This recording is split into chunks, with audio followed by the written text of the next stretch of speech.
नमस्कार, रेस संवादमा यहाँलाई हार्दिक स्वागत छ। म महेश पौडेल। तपाईँ कार्यक्रम रेस संवाद रेड टेलिभिजनमा हेर्न सक्नुहुन्छ। कार्यक्रम रेस संवादमा हामी समसामयिक विषयवस्तुमा बहस गर्ने गर्छौं। देशमा तातिरहेका महत्त्वपूर्ण राजनीतिक र सामाजिक विषयवस्तुमा हामीले बहस गर्दै आइरहेका छौं, संवाद गर्दै आइरहेका छौं।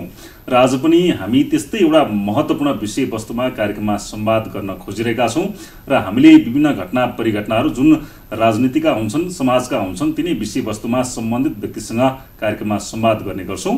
र आजको रेस संवादमा हामी कुराकानी गर्दैछौं राष्ट्रिय प्रजातन्त्र पार्टीको विषयमा र विशेष गरी राष्ट्रिय प्रजातन्त्र पार्टी अहिले सरकारमा सहभागी भएको दल हो र सरकारमा सहभागी भएसँगै अहिलेको गठबन्धनको विषयलाई लिएर विभिन्न चर्चा परिचर्चा हुने गर्छ। किनभने यहाँ नेकपा माओवादी केन्द्र, नेकपा एमाले, अहिले राष्ट्रिय स्वतन्त्र पार्टी सरकारबाट बाहिर पनि समर्थन रहेको छ। सँगै राष्ट्रिय प्रजातन्त्र पार्टी, नागरिक उन्मुक्ति पार्टी लगायतका पार्टीको यो गठबन्धनको भविष्य कहिलेसम्म जाला भन्ने प्रश्न चिन्ह खडा भएको छ भने यता नेपालमा राजा आउनुपर्छ भनेर अहिले दुर्गा परसाईले पनि अभियान अगाडि बढाउनु भएको छ र राप्रपाले पनि सकेसम्म हिन्दू राष्ट्र कायम हुनुपर्छ, राजालाई मान्नुपर्छ भन्ने खालको एउटा नीति लिएको छ। यो नीतिमा बीबीसी साझा पार्टीबाट राप्रपा प्रवेश गर्नुभएका को लाइन कतिको मिल्छ मिल्दैन, उहाँहरू यो पार्टीमा कहिलेसम्म लाग्नुहुन्छ, गर्नुहुन्छ, काम गर्नुहुन्छ, यो विषयमा पनि संशय पैदा भएको छ। यी लगायतका विषयमा आज हामी कार्यक्रममा विशेष संवाद गर्दैछौँ। आज हामीसँग रहनु भएको छ राष्ट्रिय प्रजातन्त्र पार्टी राप्रपाका महामन्त्री शरदराज पाठकसँग आज हामी कार्यक्रममा संवाद गर्दैछौँ। हाम्रो स्टुडियोमा रहनु भएको छ। शरदजी नमस्ते। नमस्ते, धन्यवाद।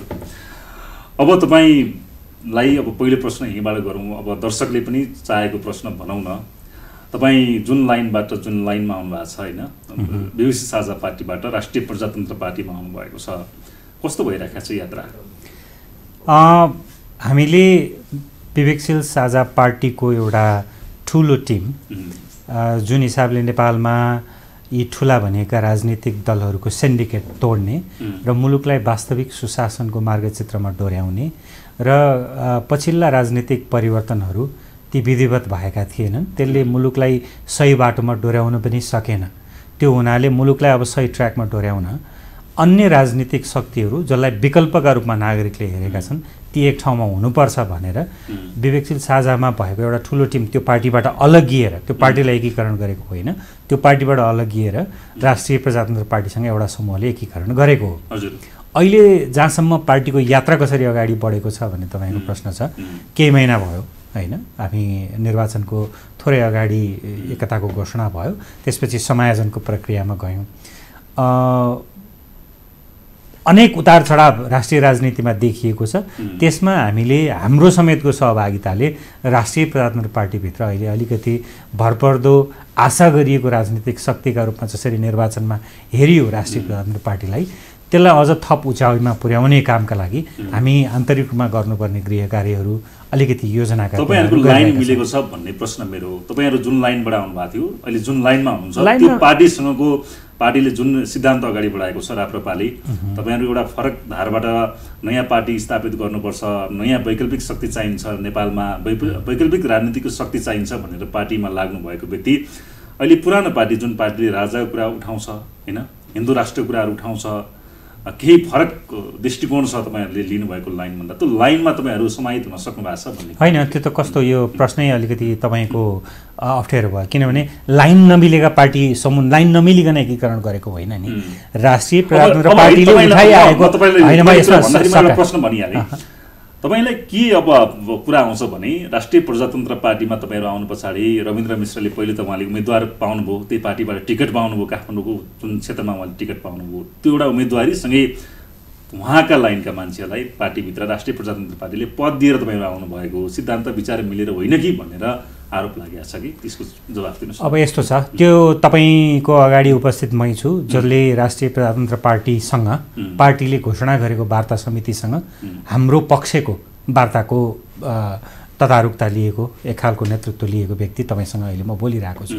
त्यो हुनाले लामो जति भोलिका दिनमा कस्तो खालको सहकार्य हुने, पार्टीलाई कुन मोडालिटीमा अगाडि बढाउने, पार्टीमा समायोजनको प्रक्रिया के हुने, नेतृत्व व्यवस्थापनको के हुने, पार्टीलाई भोलि कुन उचाइमा लैजाने, यावत चिज अहिले पदको मात्रै कुरा होइन हो। स्वाभाविक रूपमा एउटा पार्टीलाई कसरी अगाडि बढाउने, कहाँ कहाँ ककललाई व्यवस्थापन गर्ने भन्ने चिज हुन्छ। क्षमताअनुसार, योग्यताअनुसार, पृष्ठभूमिअनुसारको कुरा हुन्छ नै, तर त्योभन्दा धेरै ठुलो उचाइका कुराहरू हुन्छन् जहाँ मान्छेले हेर्दाखेरि चाहिँ नि फलानुलाई फलानु पद, फलानुलाई फलानु पद, यहाँ एउटा पदको कुरा मात्रै भयो कि जस्तो देखिन्छ। त्यस्तो थिएन र मैले तपाईँले स्पष्ट गर्ने मौका दिनुभयो।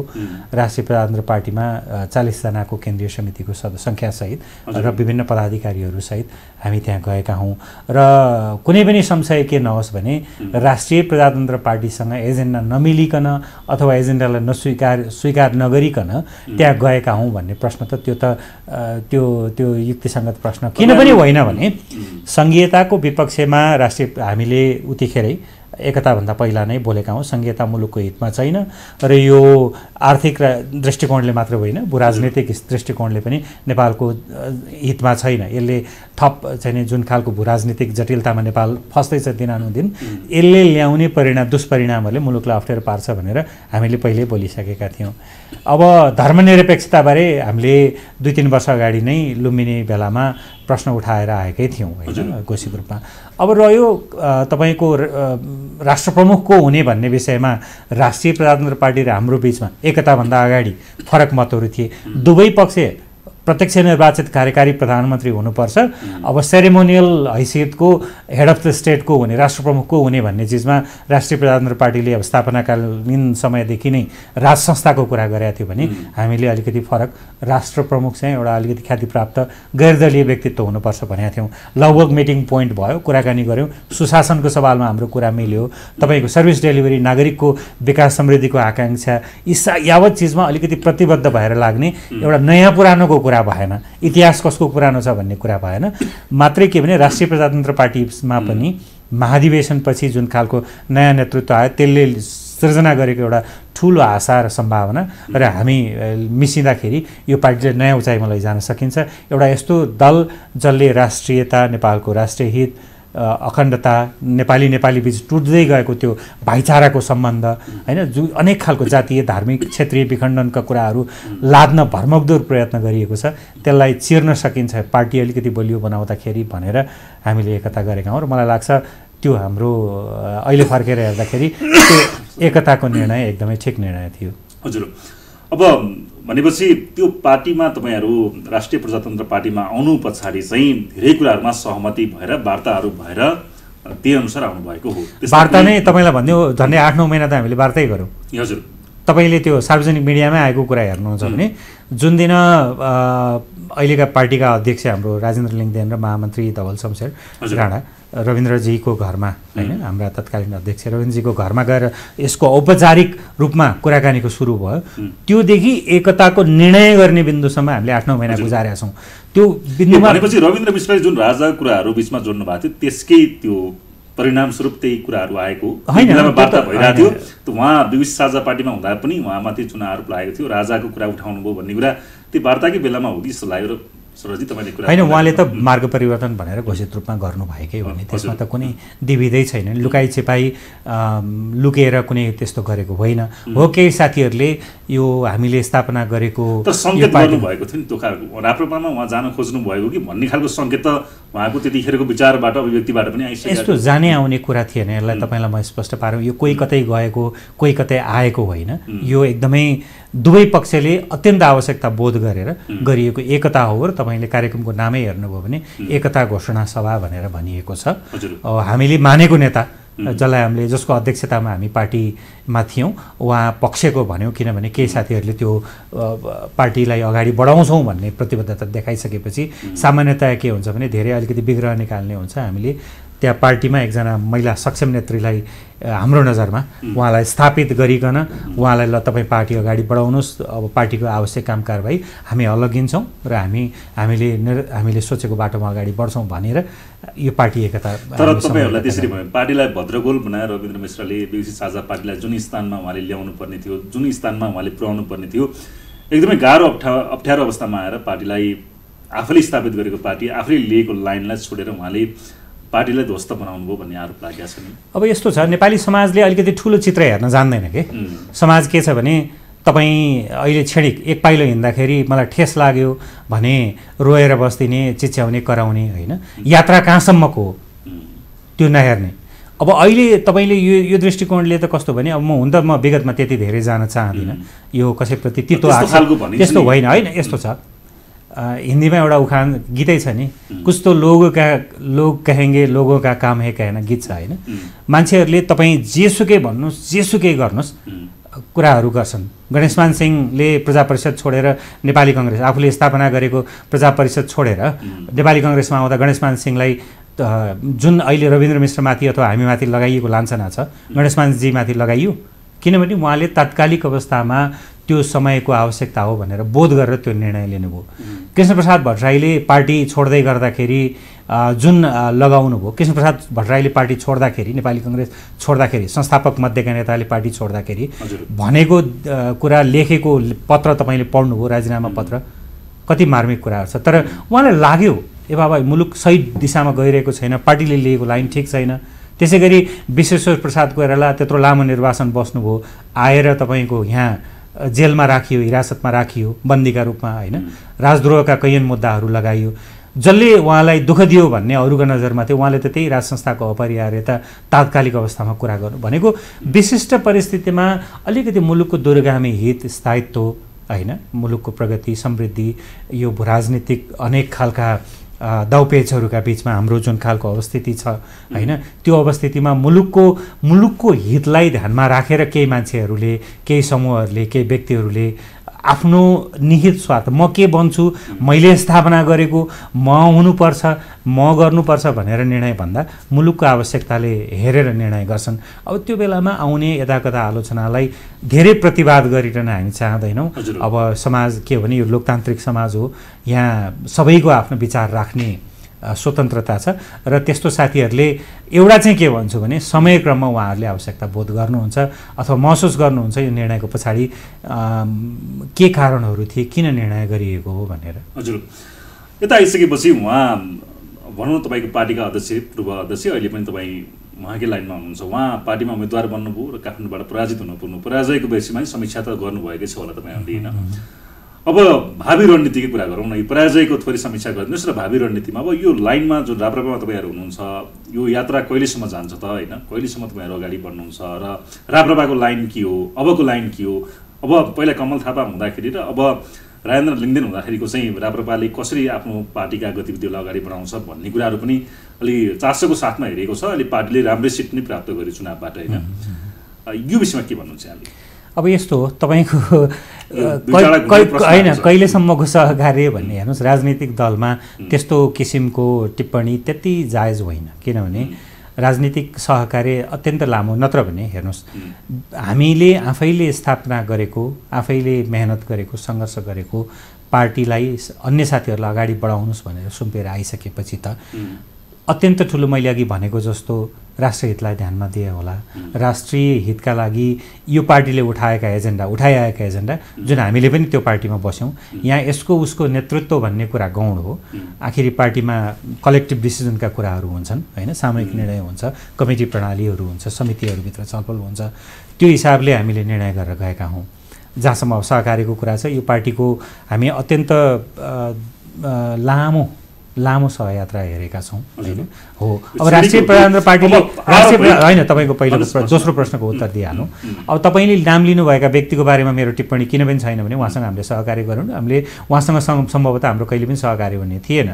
तर जब राष्ट्रिय प्रजातन्त्र पार्टीले महाधिवेशनबाट एउटा सुशासनवादी छवि भएको नेतृत्वको चयन गर्यो र अन्य नेतृत्वहरू पनि त्यही किसिमले आउनुभयो होइन, र त्यहाँ पुस्तान्तरणको एउटा खाका देखियो। अन्य पार्टीभित्र पुस्तान्तरणका अनेक चर्चा चले, तर त्यहाँ कहिले सम्भव भएन, तर राष्ट्रिय प्रजातन्त्र पार्टीले गरेर देखायो।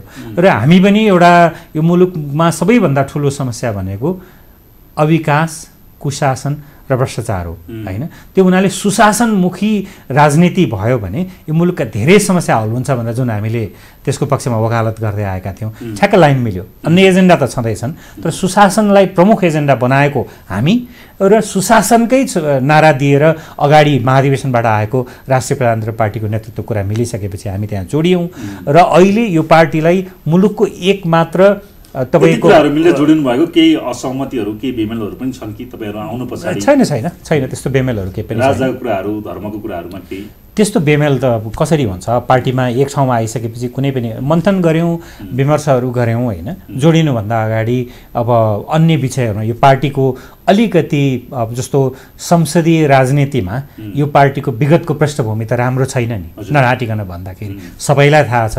राष्ट्रिय प्रजातन्त्र पार्टीलाई सम्झियो भने त्यो संसदीय अस्थिर राजनीतिको एउटा कारकका रूपमा पनि राष्ट्रिय प्रजातन्त्र पार्टीलाई हेरियो। तर के त्यसबाट राष्ट्रिय प्रजातन्त्र पार्टीको नयाँ नेतृत्वले शिक्षा लिएको छ कि छैन, अथवा हामी जोडिएर पनि त्यो खालका खेलहरूबाट हामी बाहिर बस्छौँ कि बस्दैनौँ भन्ने चिजमा एक खालको अन्डरस्ट्यान्डिङ बनिसकेपछि र हामीले विश्वस्त आधारहरू सृजना गरिसकेपछि जोड्यौँ। अहिलेको राष्ट्रिय प्रजातन्त्र पार्टीकोले संसदमा प्राप्त गरेको यो गएको निर्वाचनमा प्राप्त गरेको मतलाई हेर्नुहुन्छ भने करिब तपाईँको अस्तित्व नै सङ्कटमा परिसकेको भनिएको राष्ट्रिय प्रजातन्त्र पार्टी एकमात्र सिट, त्यो पनि समानुपातिकबाट जितेको राष्ट्रिय प्रजातन्त्र पार्टीले अहिले संसदमा तपाईँको देशैभरि 42 जना प्रदेशमा समेत गरेर 42 जना हाम्रो सांसदहरू हुनुहुन्छ, सङ्घीय संसदमा 14 जना प्रतिनिधि सभामा हुनुहुन्छ। त्यो त ठुलो उपस्थिति हो, यो हौसिने उपस्थिति त होइन, किनभने अझै ठुलो स्पेस छ। राष्ट्रिय प्रजातन्त्र पार्टीले उठाएका एजेन्डाको पक्षमा, तपाईँको सङ्घीयताको खारेजीको पक्षमा अहिले तपाईँ मिडियाको साथीहरू हुनुहुन्छ, यहाँ ल्याएर बहस गर्नुहोस्, कतिपय बोल्न चाहनुहुन्न अन्य पार्टीका नेताहरू, तर अनौपचारिक कुराकानीमा यो बहुत गाँडो भयो। कसै न कसैले त बोलिदिनु पर्ने, हामीलाई बोल्न अप्ठ्यारो, किनभने यति चर्को वकालत गऱ्यौँ, अब जवाफदेहिता दिनुपर्छ, त्यो सङ्कटमा पर्न चाहँदैन। उहाँहरू नै खारेजीको पक्षमा हुनुहुन्छ। धर्मनिरपेक्षता त यो मुलुकमा एउटा सानो डिजाइन अन्तर्गत आयो, त्यो कसरी आयो, के आयो, केही राजनीतिक पात्रहरूको स्वार्थले गर्दा यहाँ लादियो भन्ने छ। र यसले धार्मिक रूपमा अलिकति अब भनौँ न मिसनरीहरूको बढावा दियो भनेर हामीले मात्रै भने होइन, BBC जस्तो एउटा प्रतिष्ठित सञ्चार माध्यमले अस्ति भर्खर 1 महिना करिब अगाडि एउटा रिपोर्ट, अनुसन्धानात्मक रिपोर्ट ल्यायो। नेपाली मिडिया अहिले, किनभने त्यहाँ सबै कथित अग्रगमनको लहर चलेको बेलामा नेपाली मिडियाले राम्रो कभर गरेको छैन, तर BBCले गरेको रिपोर्ट तपाईँ हेर्नु पनि भयो होला सम्भवतः, कि मिसनरीहरूले कति ठुलो एफोर्ट लगाइरहेछन् यहाँ धार्मिक रूपमा कन्फ्लिक्ट सृजना हुने स्थितिमा। त्यहाँ भनिएको छ यो धर्मान्तरणको सङ्ख्या बढ्दै जाँदाखेरि एक दिन यस्तो सिचुएसन आउँछ त्यहाँ कन्फ्लिक्ट त हुन्छ भनेर स्वयं BBCले कुराकानी गरेको धर्मान्तरणमा सक्रिय कोरियन पात्रहरूले भनेकै छ। अब रह्यो हेड अफ द स्टेटको कुरा, प्रत्यक्ष निर्वाचित कार्यकारी प्रधानमन्त्रीले, जनताबाट निर्वाचित तपाईँको नेताले तपाईँको शासन गर्ने भनेर भनेको चिज त लोकतन्त्रको, प्रजातन्त्रको जेसुकै भन्नुहोस्, त्योभन्दा उच्चतम स्वरूप के हुन्छ? अहिले के छ, कसले चलाइरहेछ? एउटा निर्वाचन क्षेत्रमा विभिन्न यताउता पारेर यसो उसो गरेर जितेर आएको व्यक्तिले सदनमा अलिकति आफ्नो सङ्ख्या, संसदमा तलमाथि यताउता मिलाएर उसले गरेको छ। हामीले राष्ट्रिय प्रजातन्त्र पार्टीको एउटा, बरु अरू दलले जो प्रत्यक्ष निर्वाचित कार्यकारीका पक्षमा थिए तिनको आवाज धीमा हुँदै गएको छ, तर राष्ट्रिय प्रजातन्त्र पार्टीले प्रत्यक्ष निर्वाचित कार्यकारी भनेको छ र राष्ट्र प्रमुखमा संविधानले निर्दिष्ट गरेका अधिकारहरू प्रयोग गरेर राज संस्थाको कुरा गरेर चाहिँ धेरैले राजतन्त्र भन्नुहुन्छ। राजतन्त्र भनेपछि अलिकति प्रत्यक्ष शासन, राजाको शासन भन्ने कुरा बुझिन्छ। हेड अफ द स्टेट भनेको सेरेमोनियल हैसियतको एकदमै विशुद्ध त्यो संसदले तोकिदिएको क्षेत्राधिकारभित्र बस्ने राज संस्थाको कुरा गरेको। मलाई लाग्छ यो एजेन्डामा मुलुक अब बिस्तारै जान्छ र त्यो हुनाले तपाईँले खोजेको जस्तो, सोचेको जस्तो कुनै पनि बेमेल, कुनै पनि विमति राष्ट्रिय प्रजातन्त्र पार्टीमा छैन। हजुर, अब राष्ट्रिय प्रजातन्त्र पार्टीलाई चाहिँ अब जुन ढङ्गले अहिले हेरिराखेको छ, तपाईँहरू त्यहाँ सँगै हुनुहुन्छ होइन, अब एउटा आरोपकै कुरा गरौँ न। रविन्द्र मिश्रलाई बढी आरोप लगाइन्छ, पार्टी उहाँले ध्वस्त पारे आउनुभयो भन्ने कुरा। अब एकचोटि यो बानी परिसकेपछि उहाँ फेरि केही स्वार्थ बाँझियो भने जस्तो भएन भने फेरि अर्को पार्टीतिर पो जाने हो कि, अनि त्यो पार्टी फेरि राख्ने हो कि भन्ने खालको एक किसिमको उहाँले अवसरवादीको रूपमा उहाँलाई हेरिएको छ। अब यो मलाई दुःख के लाग्छ भने हामी यस्तो किसिमको बहसहरूमा यस्तो अल्झिन्छौँ कि मैले अघि पनि तपाईँसँग त्यत्रो लामो व्याख्या गरिसकेँ होइन, मुलुकको होइन यस्तो त्यसो हुने भने त, त्यस्तो भन्ने हो भने त भोलिको कदम कसले के गर्छ? तपाईँले यो टेलिभिजनमा छोडेर अर्को टेलिभिजन जानुहुन्छ कि एउटा पेसाकर्मीका रूपमा? तपाईँलाई लाग्यो मेरो पेसाकर्मले उन्नत पेसागत अभ्यास गर्न सकिनँ भने तपाईँले गर्नु, तर यो राजनीतिमा त्यस्तो क्षुद्रता पनि यदि टिप्पणी गर्ने लाइन लिएर सुरुवातमा पार्टी स्थापना गर्नुभएको थियो, अहिले जुन लाइनमा हुनुहुन्छ र उहाँको जुन म तपाईँलाई दुईवटा कुरा भन्छु। मैले तपाईँलाई दिनुपर्ने उदाहरण पर्याप्त दिएँ। मैले तपाईँलाई गणेशमानको उदाहरण दिएँ, कृष्णप्रसाद भट्टराईको उदाहरण दिएँ। राष्ट्रिय राजनीतिमा त्यस्ता मनज्ञ घटनाक्रमहरू छन् जसले विश्वेश्वर प्रसाद कोइरालाको उदाहरण दिएँ होइन। त्यस्ता उदाहरणहरू छन् जसले केही व्यक्तिहरूले केही समूहहरूले यो देशको आवश्यकतालाई हेर्छन्। हो, त्यसो गर्दाखेरि सहयात्रा गरेका केहीलाई लाग्न सक्ला, तितो लाग्न सक्ला, नमिठो लाग्न सक्ला, तर यो देशको सुदूर भविष्य दीर्घकालीन हित हेरेको व्यक्तिले 150 जनाको समूहलाई हेरेर आफ्नो निर्णयमा लिन्छ। हो, मैले जहाँ सुरु गरेको थिएँ भनेर बस्छ कि यो देशको हित हेरेर आफ्नो अब तपाईँ त सम्भव छ त्यो सबै कुराहरु त्यो नलागेको भए त किन एकीकरण गरिन्थ्यो र त्यो त्यसो नलाग्ने भए त किन एकीकरण गर्थ्यो र त्यो त राजनीतिमा तपाईँका कदमहरू त्यति हचुवामा चालिन्छन् र चालिँदैनन् नि। मान्छे लामो रेसको घोडा नै यो दौडिन्छ हैन। तपाईहरु लामो समयसम्म सहकार्य गरे अगाडि बढ्नुहुन्छ, त्यसमा धेरै लामो समयसम्म छलफल पनि भएको छ भन्नु। अब यस्तो छ, लामो समयसम्म छलफल भएको छ, वार्ता भएको छ, त्यही अनुसार तपाईहरु हुनुहुन्छ। अहिलेको निर्वाचन राष्ट्रिय प्रजातन्त्र पार्टीको निर्वाचनबाट महाधिवेशनबाट आएको नेतृत्वसँग लामो संवादहरू भएको छ, पटक पटकको संवाद भएको छ, भोलि परिआउन सक्ने परिस्थितिहरूको विश्लेषण गरिएको छ र ती परिस्थितिमा हाम्रा पोजिसनहरू, हाम्रा कदमहरू के हुने भनेर गरिएको छ। त्यसको अर्थ तपाईको खाली कागजमा सही गरेर दिएको होइन, जस्तोसुकै घटनाक्रम होस् भन्ने त होइन, तर एक खालको विशेष किसिमको समझदारी भएको हुनाले त्यो एकीकरणको सम्झौता गरिएको हो र एकीकरणको निर्णय गरिएको हो। त्यो हुनाले त्यसमा प्रश्न अहिले तत्कालिक अवस्थामा कुनै पनि प्रश्न छैन र अत्यन्त सौहार्दपूर्ण सम्बन्ध, अत्यन्त सौहार्दपूर्ण त्यहाँभित्रको वातावरण छ। यति चाहिँ तपाईँलाई मैले अब यो गठबन्धन जुन नयाँ बन्यो नि, पुरानो गठबन्धन भत्कियो, नेकपा नेपाली कांग्रेस र नेकपा माओवादी केन्द्रको गठबन्धन जुन चाहिँ बालुवाटारबाट भत्केर बालकोटमा गएर चाहिँ जोडिन पुग्यो होइन। त्यो गठबन्धनमा तपाईँहरू जाने कि नजाने, सरकारमा सहभागी हुने कि नहुने भन्ने थियो। पछि त्यसमा अब तपाईँहरू पदकै कुरा होला होइन, हामीले कुन कुन पदहरू पाउँछौँ, के पाउँछौँ भन्ने कुरामै तपाईँहरूले आफ्नो एजेन्डा त मिलेको छैन अहिलेको गठबन्धनको।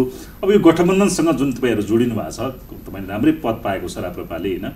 अब शहरी विकास मन्त्री हुनुहुन्छ चितवनकै 3बाट जित्नुभएका विक्रम पाण्डे लगायत अब तपाईँका राप्रपाका अध्यक्षले राम्रै पद पाउनु भएको छ, प्रधानमन्त्री पद पाउनु भएको छ। यो गठबन्धनको भविष्य र यो गठबन्धनमा जोडिनु पछाडिका कारणलाई लिएर पनि चर्चा भएको छ। टाउको दुखाइको विषय बनेको थियो राप्रपा र राष्ट्रिय स्वतन्त्र पार्टी गठबन्धनलाई भनेर चर्चा भएको थियो। गठबन्धनसँगको यात्रा के हुन्छ, कसरी तपाईँहरूले के सहमतिमा यो गठबन्धनमा तपाईँहरू आबद्ध हुनुभयो, सरकारमा सहभागी हुनुभयो? अब पहिलो कुरा तपाईँलाई म एउटा अलिकति स्पष्ट पार्नु जरुरी के देखेँ भने, यहाँ कुनै पदीय आकाङ्क्षाले, पदीय मोहले अथवा सत्ता प्राप्तिको लालसाले, केही मन्त्रालयहरूका आशाले राष्ट्रिय प्रजातन्त्र पार्टी गएको होइन। संसदको अहिलेको समीकरण हेर्नुहोस्, कुनै एउटा पार्टीले मात्रै बहुमत प्राप्त गरेको छ। संसदको अहिलेको निर्वाचनको म्यान्डेट के हो भने 2 वा 2 भन्दा बढी राजनीतिक दलहरू मिलेर सरकार बनाउनु पर्ने, अथवा त्यो स्थिति हुन नसकेको स्थितिमा के छ त भन्दा एउटा दलका नेताले अल्पमतीय सरकारको नेतृत्व गर्ने, त्यो परिस्थितिमा मुलुक जानेवाला थियो। त्यसले जुन खालको स्थायित्वको नारा अघिल्लो संसद पनि हामीले देख्यौँ, 2 पटक विघटनको प्रयास भयो होइन। र अहिले निर्वाचनमा जाने सबै राजनीतिक दलहरूले संसदको स्थायित्वलाई पनि आफ्नो प्रमुख मुद्दा, संसदलाई कसरी हुन्छ स्थायित्व बनाउँछौँ, पुरै 5 वर्ष टिक्नका लागि हाम्रो तर्फबाट भूमिका खेल्छौँ भनेर बाचा गरेको। राष्ट्रिय प्रजातन्त्र पार्टीले पनि त्यही बाचा गरेको। अघि सुरुमा पनि मैले भने यो नीति तथा कार्यक्रम साझा कार्यक्रममा तपाईँहरूका विषयहरू समेटेका छन् त, म त्यसमा आउँछु। र राष्ट्रिय प्रजातन्त्र पार्टीले यहाँ सरकार नबन्ने र सङ्ख्यात्मक हिसाबले पुग्दैन, किनभने कङ्ग्रेस र माओवादीको जुन चुनावभन्दा अगाडिको गठबन्धन थियो त्यो अचानक ब्रेक भइसकेपछि अहिलेको सत्ता समीकरण बनाउन तपाईहरुलाई म स्पष्ट पारौँ कि हाम्रै पार्टीको नेतृत्वको सहभागितामा, अग्रसरतामा अहिलेको गठबन्धन बनेको हो। नत्र के थियो भने मुलुक गइसकेको थियो। 5 बजे त्यो दिन समय कटेको भए ठुलो दलको अल्पमतीय प्रधानमन्त्री हुने स्थिति हुन्थ्यो हो। र त्यो स्थिति रोक्नका लागि र जुन बाचा हामीले नागरिक सामु गरेका थियौँ त्यो बाचा अनुसारको गर्यौँ। अब सरकारमा सहभागी, सरकारलाई समर्थन मात्रै गरेर बसेका थियौँ है, तपाईँलाई स्पष्ट पारौँ। त्यसपछि न्यूनतम साझा कार्यक्रम सरकारको तय गर्न हामी पटक पटक त्यहाँ एउटा कार्यदल बनाइयो र त्यो कार्यदलले कस्ता कस्ता किसिमका मुद्दाहरू, डेलिभरी, गुड गभर्नेन्सको कुरा होइन, राष्ट्रियताको कुरा, सेवा प्रवाहको कुरा, यावत चिजहरू जस्तो कृषिमा देखिएका यावत समस्याका कुरा, कृषकलाई मलबिउको कुराहरू, अन्य थुप्रै कुराहरू, शिक्षा क्षेत्रका, स्वास्थ्यका कुरा, ती तपाईँले कमन मिनिमम प्रोग्राम पढ्नुभयो भने पनि देख्नुहुन्छ। र त्यो न्यूनतम साझा कार्यक्रममा एक खालको सहमति भइसकेपछि राष्ट्रिय प्रजातन्त्र पार्टीले सरकारलाई समर्थन त दिएकै थियो, त्यसपछि सरकारमा जाने कि नजाने भनेर खुला रूपमा पार्टीको कार्य सम्पादन समितिमा छलफल भयो र कार्य सम्पादन समितिमा विभिन्न कोणबाट कतिपय साथीहरूको राय अहिले सरकारलाई समर्थन दियौँ, ठिक छ, समीकरण बनायौँ, तर सरकारमा नजाँदा पनि हुन्छ कि बाहिरै बस्दाखेरि राम्रो हुन्छ कि भन्ने दृष्टिकोणबाट पनि नआएको होइन। तर अधिकतम साथीहरूको चाहिँ नि पार्टीका नेतृत्वको त्यो कमिटीमा होइन, यो त संसदमा पुगेको दलले आफ्नो एजेन्डा जति पनि घोषणा गरिएको छ, वाचा गरिएको छ, त्यसलाई डेलिभर गर्ने होइन, त्यो त सरकारमा गएर पनि अझ सजिलो हुन्छ। संसदमा त संसदको भूमिकालाई अवमूल्यन गरेको होइन। संसदमा त के भने प्रतिपक्षी रचनात्मक प्रतिपक्षीको भूमिका निर्वाह गर्न सकिन्छ र खबरदारी गर्न सकिन्छ। जब सरकारमै सहभागी हुन्छ, डेलिभर गर्ने ठाउँमा आफै पुगिन्छ। अब विगतको तितो इतिहास छ, राष्ट्रिय प्रजातन्त्र पार्टी सरकार, यो सरकार त्यो सरकार, आफ्नै पार्टीको नेताले अर्को पार्टीको आफ्नै पार्टीको सरकार ढालेको यावत इतिहासहरू छ, त्यो सबै तितोपनलाई बिर्सिदिने, इतिहासको पन्ना पल्टाउने र योचोटि सेवा प्रवाह र सुशासनको पक्षमा अलिकति दरिलो कदम चाल्नेका हिसाबले पार्टी सरकारमा सहभागी हुनुपर्छ भन्ने बहुमत भएपछि त्यो निर्णय गरेर अनि राष्ट्रिय प्रजातन्त्र पार्टी सरकारमा गएको हो। अब सरकारमा जाँदाखेरि आफ्नो हैसियत अनुसारको, किनभने यो त एउटा पार्टी कसैले दिने लिने हैसियत छैन नि, यहाँ त सबै पार्टीको मिलेर सरकार बन्यो। त्यसमा संसदमा उपस्थित पार्टीहरूको सिट सङ्ख्या अनुसार कसैले धेरै दाबी गर्ने कुरा पनि छैन। त्यहाँ सिट विभाजनका आधारहरू तय गरियो र फलानालाई फलानु मन्त्रालय, फलानु पार्टीलाई कसलाई उप प्रधानमन्त्री, कसलाई मन्त्री भन्ने त्यहाँ अलिकति छलफल भएको थियो। यसलाई बार्गेनिङ नभनौँ न, त्यो त छलफल हो, सत्ता सहकार्य गरी। जस्तो के छ भने बार्गेनिङ चाहिँ त्यस्तो थिएन। बार्गेनिङ भने चाहिँ के हो भने एउटा पार्टीको कम्फर्टेबल मेजोरिटी छ, त्यहाँ अर्को पार्टी पनि सरकारमा जान चाह्यो, किनभने त्यो पार्टीले त्यहाँ मानव उदाहरणका लागि मलाई यो दिन्छस् भने आउँछु, यो पाउँछु भने आउँछु, नत्र आउन्न भने जस्तो सिचुएसन थिएन नि। यहाँ त जो दलले मिलेर यो सत्ता समीकरण अहिले बन्यो, त्यो समीकरणमा होला संसदमा सिट सङ्ख्या तलमाथि होला, उत्तिकै महत्त्व छ। प्रधानमन्त्री तपाईँको तेस्रो पार्टीका नेता प्रधानमन्त्री हुने स्थिति भयो होइन, यो मापदण्ड बनाउँदाखेरि नत्र भद्रगोल हुन्छ नि, कति कसको कुन सङ्ख्यामा उपस्थिति छ भन्ने चिजलाई मापदण्ड त त्यो त स्वाभाविक पनि हो नि। त्यसलाई बार्गेनिङ अथवा यस्तो नभनौँ, किनभने कसको चौथो, अब हुन त त्यसो भन्ने हो भने तेस्रो ठुलो पार्टीका प्रधानमन्त्री हुनुहुन्छ हो, दोस्रो ठुलो पार्टीको त छैन होइन, त्यो किसिमको स्थिति, त्यो त विशिष्ट कुरा भइ नै हाल्यो। तर अब आफ्नो हैसियत अनुसारको प्रतिनिधित्व खोज्ने कुरा त भइ नै हाल्छ। हजुर, अब राष्ट्रिय प्रजातन्त्र पार्टीको लक्ष्य कहाँसम्म हो, कसरी तपाईँहरू अब रणनीति अगाडि बढ्दैछ होला, काम गर्दै हुनुहुन्छ होइन, तपाईँहरू पनि सामेल हुनुभएको छ, तपाईँहरू पनि यसमा लाग्नु भएको छ, अहिले एउटा मजबुत बनाएको छ पार्टी होइन। अब यसमा कसरी अगाडि बढाउने रणनीतिमा छ, पार्टीको छलफल बैठकमा तपाईँ बस्नुहुन्छ, पार्टीको आगामी भावी रणनीति चाहिँ के हो? अब पार्टीको जुन एउटा छवि छ कि यो पुनर्जागृत राष्ट्रिय प्रजातन्त्र पार्टी हो, विगतको छविभन्दा बिल्कुल पर सुशासनवादी चरित्र बोकेको राष्ट्रिय प्रजातन्त्र पार्टीलाई मैले पाएको र हामीले महसुस गरेको के हो भने नागरिकको सुशासनको सपना, विकासको आकाङ्क्षालाई पानी फ्याँकिएको छ। व्यवस्थाले साथ दिएन भने व्यवस्था परिवर्तन गरेको छ, यसले भएन भनेको छ, यो एक्सपेरिमेन्ट गरेको छ, संहिता आएपछि विकासको मुहान फुट्छ भन्ने भनिएको छ, त्यो ल्याइएको छ। धर्मनिरपेक्षता बनायो भने यो मुलुक एउटा चाहिँ नि अर्कै धरातलमा पुग्छ भनेर भनिएको छ। यो त्यो एमसिसी आयो भने विकासको यो मूल फुट्छ भनेर भनिएको छ होइन। एउटा सानो अनुदानलाई त्यस्तो किसिमले संसदबाट व्याख्यात्मक टिप्पणी सहित दुनियाँभरि नौटङ्की गरिएको छ भनेपछि यी सबै चिजले जनताको आकाङ्क्षाको सम्बोधन नभइसकेपछि राष्ट्रिय प्रजातन्त्र पार्टीमाथि ढुक्क भएर मत दिएको त होइन, त्यसरी त हामीले पनि भनेका छैनौँ। तर ठुलो आशाका रूपमा यो पार्टी नै वैकल्पिक राजनीतिक पार्टी बन्न सक्छ। वैकल्पिक भन्ने बित्तिकै यहाँ के छ भने उही माओवादीले उठाएको एजेन्डा बोक्यो भने मात्रै वैकल्पिक हुने, गणतन्त्रको मुद्दा बोक्यो भने वैकल्पिक हुने, सङ्घीयताको पक्षधर भयो भने वैकल्पिक हुने, धर्मनिरपेक्षताको पक्षधर भयो भने वैकल्पिक हुने, त्यो बाहेक अरू वैकल्पिकै हुन नसक्ने भन्ने जुन एउटा जबरजस्त न्यारेटिभ त्यो उग्र वामपन्थी अथवा वामपन्थी स्कुलिङका साथीहरूले यहाँ स्थापित गर्नुभएको छ, त्यो सही होइन। त्यसलाई हामी चिर्दैछौँ पहिलो कुरा। र पार्टी सरकारमा सहभागिता कमल थापाले हाकेको भन्दा फरक नै हुन्छ पार्टी अब हैन। मलाई व्यक्तिको टिप्पणीमा म जान्न, उहाँको बारेमा उहाँ सहकार्य पनि गरिनँ, मैले उहाँलाई बाहिरबाट चिनेको हुनाले त्यति मर्यादित शोभनीय हुँदैन।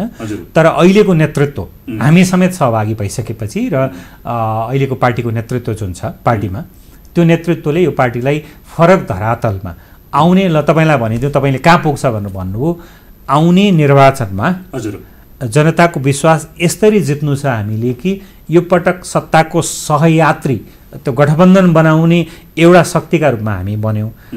हाम्रो लक्ष्य के हो भने 5 वर्षपछि मुलुकमा भइभरि ठुला घटनाहरू भएनन्, यो संसदको आयु 5 वर्ष कायम रह्यो भने, केही महिना त गइ नै सक्यो, 5 वर्ष पुरा टिकाउ भयो र आवधिक निर्वाचन जो तोकिएको आवधिक निर्वाचनपछि भयो भने मुलुकलाई हाँक्ने पहिलो राजनीतिक शक्ति राष्ट्रिय प्रजातन्त्र पार्टीलाई बनाउँछौँ भन्ने हाम्रो प्रतिबद्धता हो। र त्यो अनुसार राजा ल्याउनको लागि तपाईँहरू खोजिरहनु भएको छ। राष्ट्रिय प्रजातन्त्र पार्टीको लाइन भनेको अन्तिममा तपाईँहरूको लक्ष्य भनेको राजा ल्याउने हो कि भनेर पनि मान्छेहरूले विश्लेषण गरेका छन् हैन। के हो राजा ल्याउने हो? यस्तो हो, त्यो चिज त लुकाउनु छ। यो राष्ट्रिय प्रजातन्त्र पार्टीको स्थापनाकालीन के हो भने संवैधानिक राज संस्था पुनर्स्थापित गर्ने, त्यही नै छ हैन। त्यो त तर के राष्ट्रिय प्रजातन्त्र पार्टीले राजा आएपछि छुमन्तर हुन्छ भनेर भनेको छ र? भनेको छैन नि। राजालाई यो देशको सांस्कृतिक विविधतायुक्त मुलुक हो, यो धार्मिक विविधतायुक्त मुलुक हो, एकताको प्रतीकका रूपमा head of the state, ceremonial हैसियतको संसदले निर्दिष्ट गरेका अधिकारहरू प्रयोग गर्ने गरेर राज संस्था रहने, जसको आफ्नै दायराहरू छ, प्रत्यक्ष शासन गर्दैन।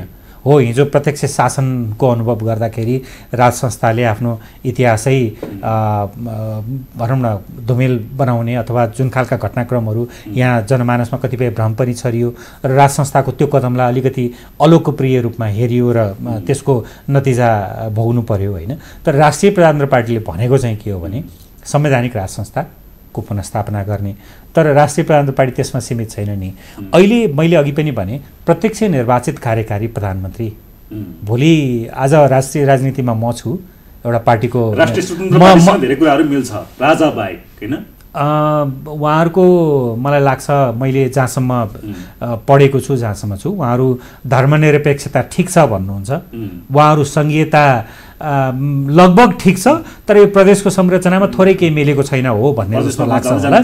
तर अब कतिपय नेताहरूले भोट माग्दाखेरि मैले भिडियो हेरेको छु, सुनेको छु, धर्म बचाउने हो, धर्ममाथि त ठुलो आक्रमण भएको छ, धर्मनिरपेक्षता खारेज गर्ने हो भनेर भन्दाखेरि हो बुवा हामी त्यसमा गर्ने हो आमा त्यसमा गर्ने हो भनेर भनेका छन्। त्यसलाई उजागर गर्ने पाटो तपाईँहरूको, म त्यसमा धेरै टिप्पणी गर्दिनँ अरूको पार्टीको एजेन्डाबारे। तर अब एजेन्डाको त्यो हिसाबले त अब कुनै एजेन्डा कुनै पार्टीसँग मिल्छ। संहिताको खारेजीको मुद्दा चित्रबहादुर केसीजीको पार्टीसँग मिल्ला होइन, अब अन्य कुराहरू छन्। हजुर, अब तपाईँका पार्टी अध्यक्ष राजेन्द्र लिङ्गदेनले भ्रष्टाचार गर्नु भनेको आमाको रगत खानु सर हो भनेर भन्नुभएको थियो, तपाईँलाई याद छ होला? त्यो उहाँले उहाँले नै आफ्नो चाहिँ मन्त्रालयमा आफू सरकारमा गठबन्धनमा सामेल भइसकेपछि मन्त्री जो नियुक्त गर्नुभयो, चितवनकै दिनबाट पनि अगाडि भनेको थियो, विक्रम पाण्डेलाई सहरी विकास मन्त्री उहाँले बनाउनु भयो होइन। उहाँले नै सिफारिस गर्नु भनौँ अथवा विक्रम पाण्डे आकाङ्क्षी हुनुहुन्थ्यो होला, उहाँले पनि बार्गेनिङ गर्नुभएको थियो होला, त्यो एउटा पाटो छ। तर उहाँको जुन भ्रष्टाचारको मुद्दा छ हैन, विभिन्न आयोजनामा उहाँले चाहिँ अनियमितता गरेको भन्ने व्यक्ति उहाँ दोषी ठहर हुने प्रक्रियामा हुन्छ, दोस्रो दोषी लगाइएको छ, आरोप लगाइएको छ भनौँ न। त्यस्तो व्यक्तिलाई उहाँले सहरी विकास मन्त्री बनाइसकेपछि ठुलो आलोचना भयो पार्टीभित्र पनि र उहाँको व्यक्तिगत कामलाई लिएर पनि ठुलो कुराहरू आयो, सार्वजनिक मिडियाहरूमा पनि आइरहेको छ। यसलाई कसरी लिनु भएको छ यहाँले? तपाईँले भन्नुभएको चिज सही हो। राष्ट्रिय प्रजातन्त्र पार्टी भ्रष्टाचारमा शून्य सहनशीलताको नीति अख्तियार गरेको पार्टी हो र यसले आर्जन गरेको जनविश्वास पनि त्यसकै आधारमा हो होइन। अहिले जुन खालको उपस्थिति, जुन खालको मत राष्ट्रिय प्रजातन्त्र पार्टीलाई प्राप्त भयो, खास गरी सुशासनवादी छविकै कारण हो होइन। त्यसमा दुविधा नहोस्। अर्को कुरा जो हाम्रो पार्टीका एकजना उपाध्यक्ष सरकारमा जाने सवाललाई लिएर तपाईँले र अध्यक्षको प्रतिबद्धताको कुरा भन्नुभयो, उहाँ स्वयंले पनि संसदमा शपथ लिँदै गर्दाखेरि छुट्टै शपथ के गर्नुभएको छ भने सबैजनाले पार्टीका सांसदहरूले भ्रष्टाचार गर्नु आमाको रगत खाए बराबर हो। यसका सामाजिक पक्षबाट त्यो अलिकति चर्को कुरा भयो कि भन्ने लाग्ला। भन्न खोजेको के हो भने हामी भ्रष्टाचार विरुद्ध त्यति धेरै प्रतिबद्ध छौँ भ्रष्टाचार यो मुलुकमा भ्रष्टाचार रोक्न हामी त हुन दिँदैनौँ भ्रष्टाचार रोक्नका लागि त्यतिसम्म प्रतिबद्ध छौँ भनेर भनेको। अब जहाँसम्म विक्रम पाण्डेजीको कुरा छ, तपाईँ जस्तो सञ्चारकर्मीलाई मेरो आग्रह हेर्नुहोस्, यो मुलुकमा हावाहुन्डरी चल्छ। जे पनि जस्तो आक्षेपीकरण गर्ने हो भने जसलाई जतिखेर जसरी गर्दै पनि हुन्छ।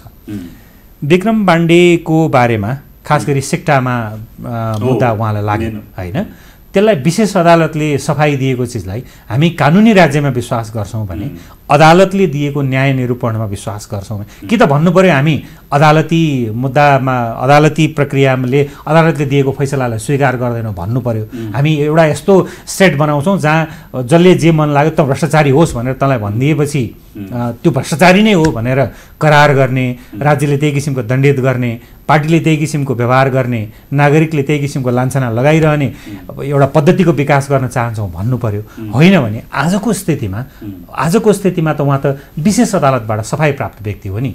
भोलि के हुन्छ, जस्तो त्यहाँ कतिपयले प्रश्न उठाएको मैले देखेको छु, मनगणन्य रूपमा अख्तियार विशेष अदालत तपाईँको विशेष अदालतको फैसला विरुद्ध सर्वोच्च अदालत जाँदैछ अरे भनेको पनि सुनियो। ठिक छ, भोलि विशेष अदालत विरुद्ध अख्तियार गएछ भने सर्वोच्चले फैसला गरेछ उहाँका विरुद्धमा भने त राष्ट्रिय प्रजातन्त्र पार्टीले त अहिले हेर्नुहोस् भनेकै कुरा के हो भने हामीले कारबाही गर्नै परेन नि। यदि त्यस्तो स्थितिमा त अदालतले गरेको निर्णय मान्दैनौँ भन्ने पार्टी हो र? हामीले त के भनिरहेको छौँ भने विशेष अदालतले गरेको फैसला यदि उहाँलाई सफाई दिइसकेको छ, उहाँको कम्पनीलाई सफाई दिइसकेको छ भने अब यसमा त्यो किसिमको उहाँ मनगणन्य कहानीहरू सृजना गरेर उहाँलाई भ्रष्टाचारी करार गरे आरोप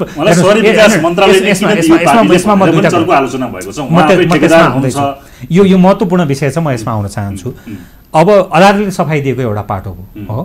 अर्को कुरा तपाईँको राष्ट्रिय प्रजातन्त्र पार्टी नै एउटा यस्तो पार्टी हो जसले 46 साल पछिका उच्च पदस्थ अधिकारीहरू, राजनीतिक नेतृत्वमा रहेका व्यक्तिहरू र कर्मचारीहरू, राष्ट्रिय सेवक कर्मचारीहरू सबैको सम्पत्ति छानबिन गरौँ र अवैध स्रोतबाट आर्जित सम्पत्तिहरू राष्ट्रियकरण गरौँ। अहिले यो मुद्दा उठाउने राजनीतिक दल राष्ट्रिय प्रजातन्त्र पार्टी हो कि होइन? र म त के भन्छु भने हामीले भनिआएको कुरा के हो भने अहिले सरकारले सबै दलले भ्रष्टाचार विरोधी जनमत प्रतिबद्धताहरू त जाहेर गरेका छन् नि। हामीले त भनेकै हौँ आयोगमुखी प्रतिबद्धता भयो यो भ्रष्टाचार यसो नि, म भनेको छु आयोग गठन गरौँ न। हामीले त प्रस्ताव राखेका छौँ आयोग गठन मात्रै होइन, एउटा छानबिन आयोग, शक्तिशाली आयोग, नागरिक आयोग बनाऊ अथवा शक्तिशाली आयोग बनाऊ र छानबिनको सुरुवात अरू पार्टीलाई अप्ठ्यारो पर्छ भने राष्ट्रिय प्रजातन्त्र पार्टीको अध्यक्षबाटै सुरु गरौँ। तयार हुनुहुन्छ तपाईँहरू? एकदम। राष्ट्रिय प्रजातन्त्र पार्टीको अध्यक्षले जीवनमा कहिले भ्रष्टाचार गरेको छ कि छैन भनेर राजेन्द्र लिङ्गदेनबाट सुरु गरौँ, त्यसपछि अरू सबै सम्पत्ति छानबिन गरौँ। उहाँले कुनै गैरकानुनी आर्जन गरेको रहेछ भने अथवा पार्टीका अरू नेताहरूले, हामीले पार्टीका कार्यकर्ताहरूले राष्ट्रिय प्रजातन्त्र पार्टीबाट सुरु गरौँ र यदि यहाँ पार्टीमा कोही भ्रष्टाचारी रहेछन्, अकुत आर्जन गराएर रहेछन्, विधिवत तरिकाले भन्दा गैरकानुनी आर्जन गराएर रहेछन् भने तिनलाई दण्डित गरौँ, कारबाही होस्। तपाईँको अवैध स्रोतबाट आम्दानी गरिएको रहेछ भने राष्ट्रियकरण गरियोस्। त्यो त हाम्रो दैलो खुला छ। कुनै राजनीतिक दलको नेताले तपाईँको कार्यक्रममा आएर अथवा सार्वजनिक रूपमा यस्तो प्रतिबद्धता गरेको तपाईँले अहिलेसम्म सुन्नु भएको छ? त्यो हाम्रो प्रतिबद्धता हो, यो भन्नका लागि भनिएको होइन। सरकारमा सरकारमै हुनुहुन्छ, यो कुरालाई अगाडि बढाउनुहोस् न त। सरकारको न्यूनतम साझा कार्यक्रममा हामीले त्यो कुरा राखेको, सबैजनाको छानबिन होस्, तपाईँ लगायत अन्य पार्टीहरूको पनि होस् भन्ने त जनताले चाहेको विषय हो नि। यो त तपाईँले उठाउनु भएको छ जुन कुरा, यो कानुनमा जाने कहिले भन्ने कुरा मात्रै प्रश्न चिन्ह खडा भयो। अब यस्तो छ, हाम्रो त प्रतिबद्धता छ, हाम्रै पार्टीबाट गरौँ भने पार्टीबाट सुरु गरौँ न। तपाईँहरू पार्टीबाट पहिला गर्नुहोस् अनि बिस्तारै अन्यले पनि गर्नुपर्ने आवश्यकता यस्तो हो नि। यस्तो भ्रष्टाचार जस्तो छानबिनको विषय यो पार्टीभित्रको मात्रै विषय हो, यो त राज्यको समस्या हो नि। हामीले दाबी गर्नुको आधार के हो भने हामी सुशासनमा त्यति धेरै प्रतिबद्ध छौँ। हाम्रो प्रतिबद्धता देखावटी प्रतिबद्धता होइन। नत्र के भने आयोग गठन गरौँ अनि सुरुवात हाम्रोबाट चाहिँ नगरौँ, फलान पार्टीबाट गर्दै गरौँ भन्थ्यौँ होला, अथवा एउटा समुदायबाट गरौँ भनेर भन्थ्यौँ होला, कर्मचारीलाई पहिला गरौँ भन्थ्यौँ होला। हामीले त हाम्रै पार्टीको नेतृत्वबाट, मेरो पार्टीको फर्स्ट म्यानबाट गरौँ न, अध्यक्षबाट गरौँ भनेर भनेका छौँ। यो मैले मात्रै होइन, पार्टीले भनेको कुरा हो। अब जहाँसम्म भन्ने कुराहरू भनेर भन्नु भने न्यूनतम साझा कार्यक्रम ल्याउने बेलामा यो आयोग गठनको कुरा हामीले जोरदार रूपमा उठाएको। तर यो त के भने सहमतिको सरकार हो होइन, अन्य दलका विभिन्न कुराहरू छन्। यहाँ त के छ भने कतिपयलाई त बाध्यात्मक स्थिति छ होइन, धेरै नभनौँ तर समीकरणमा रहेका अन्य दलहरूका कतिपय शर्तहरू मानेर जानुपर्ने स्थिति छ। गर्लाम गुरुङ आफै पर्छु कि भन्ने डर पनि होला अहिले सत्तासाह कार्य गरेका राजनीतिक दलहरूमा, होइन? त्यो डर त्रासले नै होला। तर मलाई लाग्छ यो देशको ठुलो समस्या भ्रष्टाचारै हो र जब भ्रष्टाचारलाई एक हदसम्म नियन्त्रण निर्मूलै त अब विश्वको कुनै पनि देशमा हुँदैन, यो मानवीय स्वभावसँग जोडिएर आउँछ। धेरै हदसम्म नियन्त्रण गर्ने भने हाम्रा विकासका सम्भावनाहरू वास्तवमा मूर्तता पाउने, किनभने अत्यन्त ठुलो रूपमा हाम्रा बजेटहरू दुरुपयोग भएका छन्। भ्रष्टाचार तपाईँको सिंहदरबारको अधिकार गाउँ गाउँसम्म लैजाने भनेर भनियो, अधिकार त गयो गएन थाहा छैन, सिंहदरबारको भ्रष्टाचार गाउँ गाउँसम्म पुगेको छ। वडा अध्यक्षहरू, वडाका सदस्यहरू, डोजर मालिकहरू भएका छन्।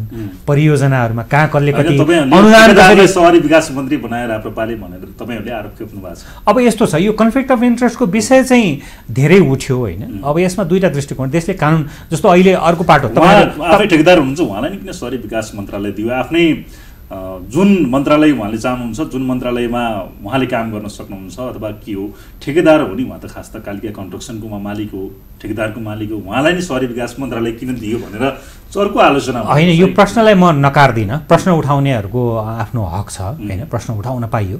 तर उहाँको कुरा अथवा पार्टीका अरू साथीहरूको कुरा जो निर्णय हुँदाखेरिको कुरा भयो, यसको अर्को पाटो पनि छ भन्ने उहाँहरूको एक्सप्लेनेसन छ कि सहरी विकास मन्त्रालय भनेको विकास निर्माण मलाई सक्न दिनुहोस् न, विकास निर्माणसँग सम्बद्ध भयो। जुन चिज विज्ञको सल्लाह लिनु पर्थ्यो उहाँ एकदमै भनौँ न सङ्घर्ष गरेर एउटा ए क्लासको ठेकेदारका रूपमा नेपालभित्र मात्रै पनि होइन, कन्स्ट्रक्सन कम्पनी एउटा सफल कम्पनी स्थापित गर्नुभएको छ। काम गर्ने सिलसिलामा एक दुई ठाउँमा विवादहरू भयो होला, एक दुई ठाउँमा कहीँ कतै समस्याहरू आयो होला, तर उहाँको त यही नेपालभित्र मात्रै होइन, नेपाल बाहिर पनि अन्य देशहरूमा पनि उहाँको कन्स्ट्रक्सन कम्पनीले काम गरिरहेछ र त्यसको चेयरम्यानका रूपमा, होइन? उहाँले अहिले त मसँग अस्ति मिडियामा पनि भन्नुभयो उहाँ कालिका कन्स्ट्रक्सनको जिम्मेवारीमा हुनुहुन्न भनेर, त्यो ग्रुपलाई उहाँले आफ्नो परिवारमा हस्तान्तरण गरिसक्नु भएको छ। अब त्यसो हो भन्ने भने त किसानले कृषि मन्त्रालय पनि पाउनु भएन, शिक्षण पेसा गरेकोले शिक्षा मन्त्रालय पनि लिनु भएन, डाक्टरले स्वास्थ्य मन्त्रालय, किनभने तपाईँको त्यसमा अनुभव थियो नि भन्ने मुद्दाहरू पनि बन्दै जाला। त्यसको दायरा के हो त? हामीले के भन्यो भने कानुनले निर्दिष्ट गरौँ, आफू अनुकूल काम गर्छ कि भन्ने एउटा हो। त्यो शङ्काको त्यो गर्नु भएन। आफ्नो कम्पनीलाई लाभ हुने काम कहीँ कतै भएको छ भने भोलि सरकारमा अरू पार्टीहरूको मेजोरिटी छ नि त, होइन? ल मानौँ राष्ट्रिय प्रजातन्त्र पार्टीले को मन्त्रीले त्यसो गर्नुभयो भने प्रधानमन्त्री प्रणाली हो यो त, मन्त्रीलाई कुनै पनि बेला बर्खास्त गरिदिने प्रधानमन्त्रीमा अधिकार छ, त्यति चिजमा हामी स्पष्ट छौँ। र स्वयं मन्त्रीको पनि प्रतिबद्धता के हो भने मैले त्यो मन्त्रालय सम्हाल्दै गर्दाखेरि मैले गर्ने निर्णयले मेरो कम्पनीलाई लाभ भएको प्रमाणित हुन्छ भने अथवा देखिन्छ भने म कुनै पनि पार्टीले फिर्ता बोलायो भने पार्टीलाई लाग्यो मैले सरकार वचनबद्धता गर्नुभयो, एकदम पार्टीमा पनि पार्टीलाई लाग्यो कि मैले पार्टीको हितमा यो देशको हितमा काम गरिरहेको छैन, मैले निहित स्वार्थले मेरो परिवार मैले स्थापना गरेको व्यवसायलाई सहयोग पुग्ने हिसाबले काम गरिरहेको छु भन्ने कहीँ कतैबाट देखिन आयो भने कुनै पनि बेला फिर्ता बोलाउन सक्छ भनेर भन्नुभयो। एउटा कुरा प्रतिबद्धता उहाँको छ। अर्को कुरा उहाँले म त अनुभवी व्यक्ति हुँ नि, यत्रो दशकौँ चाहिँ नि कन्स्ट्रक्सनको कामहरू गरेको, ठुल्ठुला विकास निर्माण गरेको छु। सहरी विकास मन्त्रालयले खास गरी त्यहाँ हेर्छ विज्ञ कन्सल्ट्यान्टहरू हायर गरेर गर्नु पर्थ्यो, राय सल्लाह लिनु पर्थ्यो भने एकजना त म आफै जानकार भएँ, अन्य त्यो मन्त्रालय सम्हालिरहँदाखेरि म अन्यलको स्थितिमा हुन्न भन्ने उहाँको तर्क छ। यसबारे व्याख्या विश्लेषण जति पनि जे गर्नु मन छ अब त्यो यहाँ हेर्नुहोस् विचार विमर्श हुन्छ, पक्षमा तर्कहरू हुन्छ, विपक्षमा हुन्छ, त्यसमा चाहिँ म बन्देज लगाउँदिनँ, तपाईँहरू छलफल गर्दै जानुहोस्। अर्को मैले छुटाउन नहुने कुरा चाहिँ म स्वीकार गर्छु, छुटाउनै नहुने कुरा चाहिँ जुन हामीले प्रतिबद्धता गरेको र कानुनै बनाउनु पर्ने थियो, नेपालले स्वार्थको द्वन्द्व, स्वार्थको बजान भनेर जसलाई कन्फ्लिक्ट अफ इन्ट्रेस्ट भनिन्छ, त्यो सम्बन्धी कानुन बनाउन बाँकी थियो।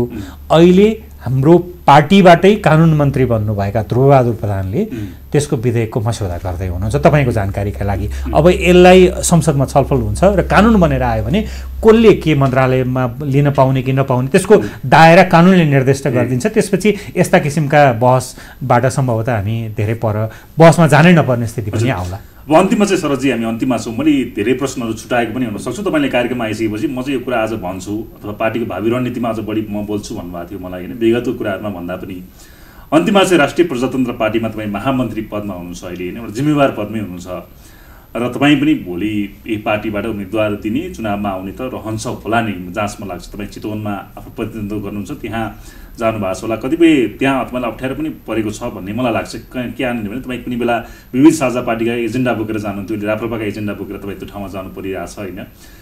अबको भावी रणनीति र तपाईँलाई मनमा लागेका केही कुराहरू छन् भने पार्टीको विषयमा र यो पार्टीको लाइनका विषयमा, अथवा यो प्रश्न यो कुरा चाहिँ मलाई भन्नै मन लागेको थियो भन्ने केही कुरा छन् भने अन्तिममा राख्न सक्नुहुन्छ। धन्यवाद महेशजी। अब धेरै कुरा त हामीले छलफल गरि नै सक्यौँ, समेट्यौँ पनि। तपाईँका धारिला प्रश्नहरू पनि थिए होइन। मलाई लाग्छ ती प्रश्नहरू तपाईँले आम जनमानसमा भएका प्रश्नहरू टिपेर ल्याउनुभयो र मैले मेरो क्षमताले भ्याएसम्म त्यसलाई सन्तुष्ट पार्ने होइन, केही छैन। हेर्नुहोस्, प्रश्न हामी व्यवहारमा मुखले लोकतान्त्रिक भन्ने, तर व्यवहारमा प्रश्न सहन नसक्ने त्यस्तो पनि होइन। जवाबदेहिता हेर्नुहोस्, वास्तवमा एउटा प्रजातान्त्रिक चरित्र के हो भने तपाईँ आलोचना सुन्न सक्नुपर्छ। अब धेरै एउटै अफवाहका विषयमा गइरहनु चाहिँ हुँदैन, किनभने हामी पछाडि रोमल्लिरहन राजनीतिमा आएका होइन, हामीलाई त धेरै अगाडि जानु छ होइन। तर अब अफवाहका कुरामा अफवाहमा रोमल्लिरहने होइन, आवश्यक पर्दा स्पष्ट पार्दै जाने। अब जहाँसम्म अगाडिको बाटो छ, मुलुकले नै यो एउटा शरदराज पाठकको अथवा पार्टीको एउटा महामन्त्रीको एउटा उम्मेदवारको प्रश्न होइन, मुलुकले नै 62-63 पछि खास गरी यो मुलुकले हिँडेको बाटो यो देशको दीर्घकालीन हितमा रहेनछ, यो देशको स्थायित्वमा रहेनछ र देश आर्थिक रूपमा झन्झन हामीसँगै विकासको यात्रा 30 वर्ष अगाडि 35 वर्ष अगाडि सुरु गरेका मुलुकहरू, आधुनिक विकासको यात्रा सुरु गरेका मुलुकहरू धेरै टाढा पनि जानु परेन। कोरियाको उदाहरण छ, अहिले खास गरी अझ प्रखर रूपमा आएको त बङ्गलादेशको उदाहरण तपाईँहरूले हेर्नु भएको छ। आर्थिक वृद्धि दर जुन खालको लोभलाग्दो प्रगति गरिरहेको छ, बङ्गलादेश भन्ने बित्तिकै नाक खुम्च्याउने स्थिति थियो कुनै समय होइन, पछिल्ला केही वर्षहरूमा। अनि नेपाल चाहिँ नि जहिले पनि अस्थिर राजनीतिको चलखेल भइरहने, अनि राष्ट्रपतिमा यो पार्टीको व्यक्ति, यो पार्टीको नेता कि त्यो पार्टीको नेता भनिरहने, राष्ट्रपति जस्तो संस्था दलीय चलखेलबाट, दलीय स्वार्थबाट, व्यक्तिगत स्वार्थबाट, दलभित्रको नि गुटको स्वार्थबाट कहिले माथि उठ्न नसक्ने स्थितिमा मलाई लाग्छ मुलुकले नै यसको सिंहावलोकन गरेको छ र पुनरावलोकन गरेको छ। अलिकति राष्ट्रिय प्रजातन्त्र पार्टीप्रति ठुलो विश्वास चाहिँ भइसकेको स्थिति होइन, आशाको नजरले हेरेको हुनाले योचोटि तिमीहरूलाई संसदमा 14 सिट सहित पठाउँछौँ होइन। अब भलै केही नेताहरूले झिनो मतान्तरले हार्नुभयो, पराजित हुनुभयो, तर अझै बढ्न सक्थ्यो सङ्ख्या र प्रादेशिक सभाहरूमा पनि हाम्रो उपस्थिति छ। अब तिमीहरू आफ्ना एजेन्डाप्रति प्रतिबद्ध भयो भने र यो मुलुकलाई सही बाटोतर्फ लैजान डोर्याउन सक्यौ भने राष्ट्रिय प्रजातन्त्र पार्टीको पक्षमा हामी खुलेर आउँछौँ र जनमत तिमीहरूलाई अलिकति धेरै नै बढाएर दिन्छौँ भन्ने यो निर्वाचनले सङ्केत गर्यो। मैले अघि भने जस्तो 5 वर्ष पार्टी पनि आएको छ नि सँगसँगै तपाईँहरू सँगै आएको होइन, त्यो पार्टीको कारणले तपाईँहरूलाई के असर पर्ने अथवा गठबन्धन त टाउको दुखेको विषय भने अरू पार्टीका कारणले असर पर्ने हुँदैन, आफ्नो तयारी, आफ्नो सुझबुझ, आफ्ना कदमहरूका कारण अगाडि बढ्ने कि पछाडि जाने भन्ने हुन्छ। कुनै पनि पार्टी अर्को पार्टीका कारणले अप्ठ्यारो पर्नु, मलाई त्यो पार्टीले अप्ठ्यारो पार्यो, त्यो पार्टी नआइदिएको भए अथवा फलानु पार्टी स्थापित नभएको भए भन्ने हो भने त अब नेपाली काङ्ग्रेसले एमाले नआएको भए भन्थ्यो होला, माओवादी नआइदिया भए भन्ने हुन्थ्यो होला, त्यस्तो हुँदैन। उनीहरूले लिने कदमहरूका बारेमा समीक्षा गर्न सकिन्छ। रविन्द्र मिश्रको पराजय पछाडि विभिन्न किसिमले चर्चा गरिएको थियो नि, यो कारणले अथवा यी मान्छेहरूले गर्दाखेरिमा यो कारणले नभएको भए म जित्थेँ भनेर उहाँले केही विश्लेषण गरेको भएर त्यस्तो केही तपाईँहरूले विश्लेषण गर्नुभएको छ कि भन्ने कुरा होइन। त्यो यस्तो हो, केही मिडियाका अवाञ्छित, किनभने हिजो मैले पनि मिडिया कर्म गरेर आएको र मिडियाको पेसागत धर्मबारे म धेरै लामो समय सञ्चारकर्म अभ्यास गरेको हिसाबले म बुझ्दछु, जान्दछु। एउटा सर्टेन अनलाइनले जसरी त्यो निर्वाचनमा जनमत प्रभावित गर्ने हिसाबले एकदमै सिकारु रिपोर्टरहरू लगाएर काम गर्यो, त्यो बारे बोल्नुपर्ने थियो कहीँ कसैले। हामीले तथ्यगत आलोचना गरे हौँ, ब्ल्याङ्केट रूपमा त्यो एकदम सोलोडोलो त्यो मिडियाको आलोचना गरेको होइन।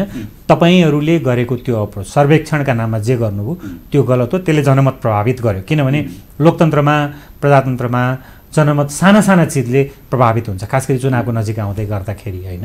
र मिडियाको क्रेडिबिलिटी त त्यसले गुमाइदिन्छ। अहिले हेर्नुहोस् न, विश्वसनीयता आर्जन गर्ने भनेको कति ठुलो चिज छ, खै त्यसमा त्यो अर्को पाटो भयो। अब मलाई हाम्रो प्रतिबद्धता चाहिँ के हो भने राष्ट्रिय प्रजातन्त्र पार्टी कहाँ पुग्छ, कसरी अगाडि बढ्छ भन्ने जुन तपाईँको अन्तिमको सारको प्रश्न थियो, मलाई समअप गर्न दिनुभएको। मैले अघि पनि दोहोऱ्याएँ कि राष्ट्रिय प्रजातन्त्र पार्टीलाई यो मुलुकको सुदूर भविष्यको चिन्ता छ, यो मुलुकको स्थायित्वको चिन्ता छ र यो मुलुकमा सुशासन हुन नसकेकोमा ठुलो सरोकार छ। चिन्ता गरेर मात्रै हुँदैन, आफ्ना कदमहरूले, आफ्ना व्यवहारले सरकारमा सहभागी भएर हुन्छ अथवा संसदमा रहँदाखेरि हुन्छ। किनभने समीकरण कस्तो हुन्छ हाम्रो मात्रै हातमा छैन। अहिले राष्ट्रपतिको निर्वाचनको सन्दर्भमा अनेक कुराहरू आइरहेको छ। गर्नुपर्ने प्रश्न त मैले तपाईँको स्टुडियो छिर्नुभन्दा अगाडि नेपाली कङ्ग्रेसका प्रवक्ताको एउटा अभिव्यक्ति ट्विटरमा पढेर आएँ। हाम्रो पार्टीका उम्मेदवारलाई माओवादीले राष्ट्रपतिमा निर्वाचित गर्न सघायो भने प्रचण्डलाई हामी 5 वर्ष प्रधानमन्त्री बनाउँछौँ भनेर उहाँले बोल्नु भएको छ हैन। त्यस्तो ललिपप दिने, त्यस्ता किसिमका पार्टीका व्यक्तिलाई राष्ट्रपति बनाउने, तँलाई राष्ट्रपति कसले पाउने, फलानुलाई पदलाई भन्नुस् न, राष्ट्रपति एमालेले पाउने सहमति भएको गठबन्धनभित्र? अब यस्तो छ, त्यो ठोस सहमति होइन। राष्ट्रपति पदमा यो राष्ट्रपति भन्ने भलै हाम्रो एजेन्डा एकातिर छ, तर अहिले हामी संविधानमा आलोचनात्मक समर्थनसहित यो व्यवस्थासँग सहकार्य गरिरहेको हिसाबले राष्ट्रपति भन्ने यस्तो व्यक्ति हुनु पर्यो, राष्ट्रपति संस्था भन्ने बित्तिकै त्यो संस्थाप्रति सम्मान भाव आर्जित होस् न, बढेर आओस् न। ओहो, कस्तो सादा सरल, संविधानले तोकिदिएको आफ्नो क्षेत्राधिकारभित्र बस्ने संवैधानिक मर्यादा, राष्ट्रपति संस्थाको त्यो ओज गरिमा बढाउने व्यक्तित्व क्या पायो मुलुकले भनेर सबैले गर्व गर्न पाउन। कहिलेकाहीँ एजेन्डा नमिले पनि फलानु व्यक्तिलाई देखियो भने, अथवा भनौँ न हामीसँग एजेन्डा नमिल्ने फरक, नितान्त फरक धारका राजनीतिक यात्रामा भएका केही पात्रहरूलाई देख्दाखेरि यसै सम्मान भाव उर्लेर आउँछ नि। हामीलाई देख्दा पनि कतिपयलाई होला हामीसँग राजनीतिक एमालेले राष्ट्रपति हामीलाई चाहिन्छ भनेर दाबी गरेको छ र यदि मानव राष्ट्रपतिमा केही गडबड भयो भने त यो गठबन्धन नै टुट्ने हो कि भन्ने खालको त्यसमा धेरै छलफल हुन बाँकी छ। हाम्रो पार्टीमा पनि अलिकति छलफल गर्छौँ हामी। र मैले फेरि पनि के भन्छु भने, अघि पनि नागरिकले जुन खालको विश्वास हामीमाथि दिनुभएको छ, त्यो विश्वासलाई धोका हुने काम, त्यो विश्वासमाथि पानी फाल्ने काम राष्ट्रिय प्रजातन्त्र पार्टीले गर्दैन, हामीले गर्दैनौँ। यति चाहिँ म विश्वास त दिन्न चाहन्छु। यहाँलाई महत्त्वपूर्ण समय र सम्वादलाई धन्यवाद। तपाईँलाई पनि धेरै धेरै धन्यवाद। नमस्कार। आज हामीसँग हुनुहुन्थ्यो राष्ट्रिय प्रजातन्त्र पार्टीका महामन्त्री शरद राज पाठकसँग आज हामीले कार्यक्रममा संवाद गऱ्यौँ। विशेष गरी राष्ट्रिय प्रजातन्त्र पार्टीको अबको कार्यदिशा के हो, लक्ष्य के हो, र उहाँहरू बीबीसी साझा पार्टीबाट राष्ट्रिय प्रजातन्त्रमा पार्टीमा आउँदाखेरिमा के कस्ता वार्ताहरू, सहमतिहरू गरेर यहाँ आउनुभएको छ र उहाँहरू कसरी अगाडि बढ्नुहुन्छ र सँगै अहिले पछिल्लो राजनीतिक घटनाक्रमका विषयमा पनि हामीले थोरै उहाँसँग कुराकानी गऱ्यौँ। आजको लागि भने रेस संवादको समय सकियो। कार्यक्रमबाट म महेश पौडेल आज्ञा चाहन्छु। तपाईँ सूचना र समाचारको किरण, रे टेलिभिजन एचडी हेर्दै गर्नुहोला। नमस्कार।